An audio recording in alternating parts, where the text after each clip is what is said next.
Welcome back, everyone. As our children are going back to school, it's important that we teach them the proper way to disinfect all of their belongings. Everything from pencil cases to backpacks can harbor germs. So learning how to disinfect some of those surfaces and keep things clean as our worlds are once again about to be turned upside down, we're checking in with one of our favorites, Jeffrey Skinner with Home Helper Services. And Jeffrey, welcome back to North Dakota today. Good morning. Thank you for having us. Okay, it looks like you're kind of potentially in the dumping zone of a house, right where the kids are going to come in after their first day of school.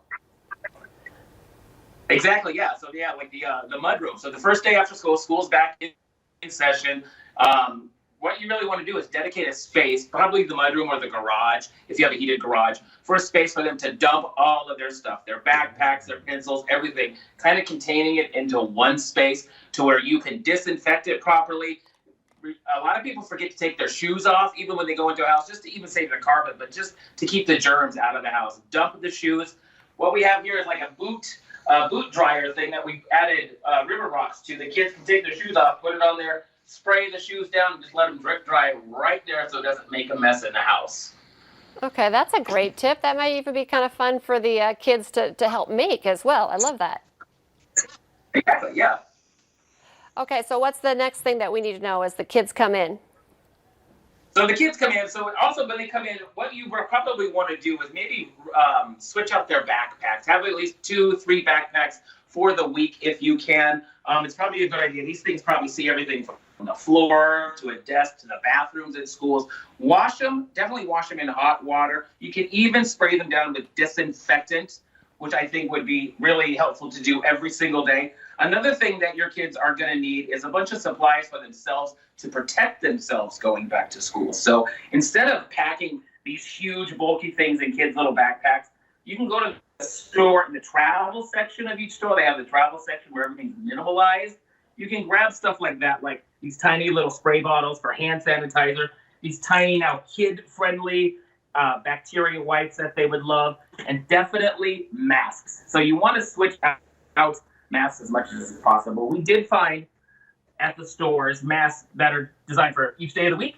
So you could wash them and then the kids have a fresh one each day, which is super important. Or again, just like your disposables. And what you're going to do, because the kids have to keep these masks on all the time, so make it fun for them. We found this huge book of stickers. Let the kids just design a mask each day, however they're feeling. If they're feeling sassy, they're feeling hungry for tacos, or if they love science, just design those so they like to show them off and keep them on their face, which is super, super, super important. And the rule of thumb for masks is pretty much treat it like your underwear. Don't share it. Change it daily, make sure they're clean, and make sure they fit properly so they work. Okay, I was wondering if you were going to go back to the undies. When I was a little girl, we had undies with the day of the week. Now it's masks with the day of the week. Times have changed. Definitely, they definitely have. Okay, can I ask you, I want to stick with the masks for a second. I carry masks with me and I have a purse, and sometimes if the mask gets to the bottom of the purse, I'm like, oh, it's donezo. Any advice for keeping those masks, clean or separate from, all the other mess that ends up at the bottom of a backpack? Yeah, like they sell them as packs, which I think is where they should sell them individually. So maybe just Ziploc your own once you get them and then separate them with Ziplocs and then just throw them in that endless hole of a purse that people have, or just definitely keep them separate. The throwaways you can't really spray because then you destroy them, but definitely if you do reuse them, the reusables, just wash them, put them in a separate baggie, just keep them separate. I think is the only thing that we can really do so they're not so gross. Okay. What else there is, we're about to just bring a ton of stuff back and forth as well.